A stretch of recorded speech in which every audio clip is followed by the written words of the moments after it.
ज़्यादा बिल आ रहा है। फिर आप अगर रेंट पर रहते हैं तो रेंट में जो आपका मालिक मकान है उसने आपके साथ कोई भी कमी बेशी नहीं की है, वो तो 2 तारीख को आपके दरवाजे पे आ जाएगा और कहेगा कि मुझे चाहिए। और लिटरली मैं खुद भी रेंट पे रहती हूँ, तो उन्होंने कोई ऐसा नहीं कहा कि नहीं आप छोड़ दीजिए या आप अगले महीने भी कितने महीने, क्योंकि पेंडेमिक का कुछ नहीं पता कि अगले 6 महीने भी हम घर में बैठेंगे या फिर हम क्या करेंगे पता नहीं। तो सोचें कि हम सर्वाइव कितना अर्सा कर पाएंगे मुझे नहीं पता। ऐसा ना हो कि लोग वो जो ख़ुदकुशी के मराहिल जो आजकल आप सुन रहे होंगे, जो समाजी और अजीब तरीके के मसाइल हैं, वो हम उसकी तरफ ना बढ़ जाएं, मुझे ये ज़्यादा डर है।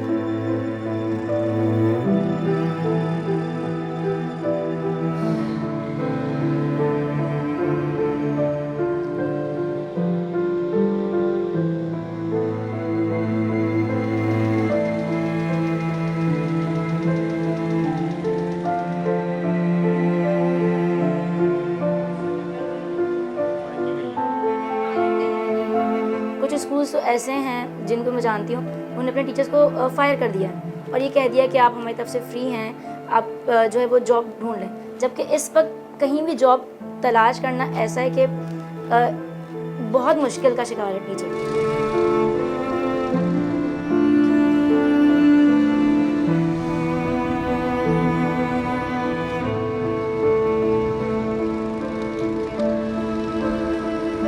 सूबा सिंध में सबसे पहले तालीमी अदारे जो है वो फरवरी में बंद कर दिए गए, तो अब लगभग तकरीबन 4 माह से ज़्यादा का ये अरसा हो गया है।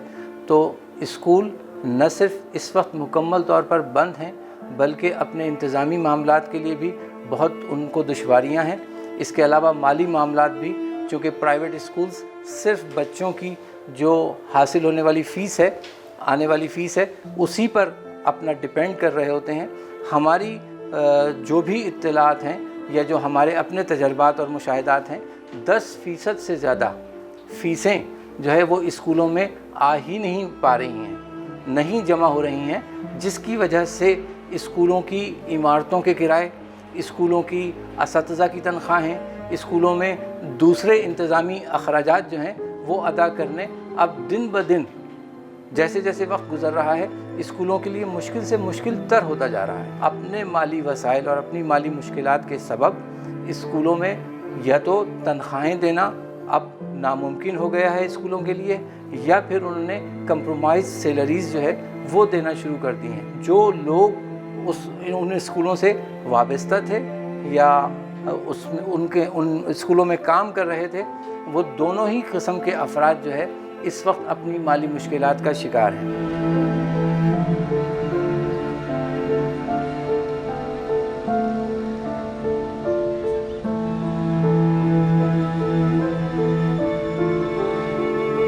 सूबाई हुकूमत के पास इतने वसाइल नहीं होते कि वो फाइनेंशियल पैकेजेस जो है अनाउंस कर सके, रिलीफ पैकेजेस अनाउंस कर सके। ये वसाइल फेडरल गवर्नमेंट के पास होते हैं और उसकी बहुत सारी रीज़न्स हैं, उनके पास कहाँ से ये ज़राए आमदन आते हैं। सूबाई हुकूमतों के पास तो ज़ाहिर है जो हमारी कमिटमेंट्स थी हमारे साथ फेडरल गवर्नमेंट की, जो हमें शेयर मिलना चाहिए था, हमें वो नहीं मिल सका। तो जो हमारे पास वसाइल दस्तियाब हैं उसके अंदर हम कोविड से लड़ें या फिर हम इस किस्म के मेगा रिलीफ पैकेजेस दें, वो हम नहीं दे सकते हैं। हमने ये अपील ज़रूर की, हमने कोशिश की, हमने ऑर्डिनेंस हम लेकर आए, फिर हम उसको कानून बनाया कि जितने मुलाजिम इससे मुतासिर हो रहे हैं उनके जो इदारे हैं उनको तनख्वाहें देते रहें। लेकिन हमें इस बात का भी एहसास है कि कई इदारे ऐसे भी हैं जिनके लिए मुमकिन नहीं है कि वो, ज़ाहिर है जब उनके पास आमदनी नहीं होगी तो आगे वो कैसे तनख्वाहें अदा करेंगे। तो हम कोशिश कर रहे हैं कि कोई ना कोई ऐसा रास्ता निकालें जिसमें ये जो एक मुख्तलिफ मसाइल आपस में जुड़ रहे हैं इसको किसी तरह से हल कर सकें।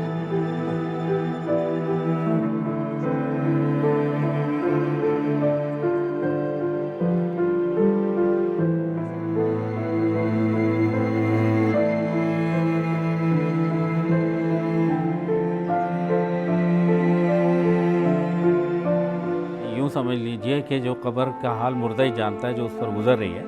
हालात इतने ज़्यादा संगीन हो चुके हैं, कई 2 महीने से स्कूलों को बंद करना लोगों ने शुरू कर दिया है और नाउम्मीदी की ये हालत है कि अब लोगों ने स्कूल बंद करके कहीं कोई स्टॉल लगा लिए हैं, कहीं कोई दुकानें बना ली हैं, कहीं बिरयानी का सेंटर बना लिया है।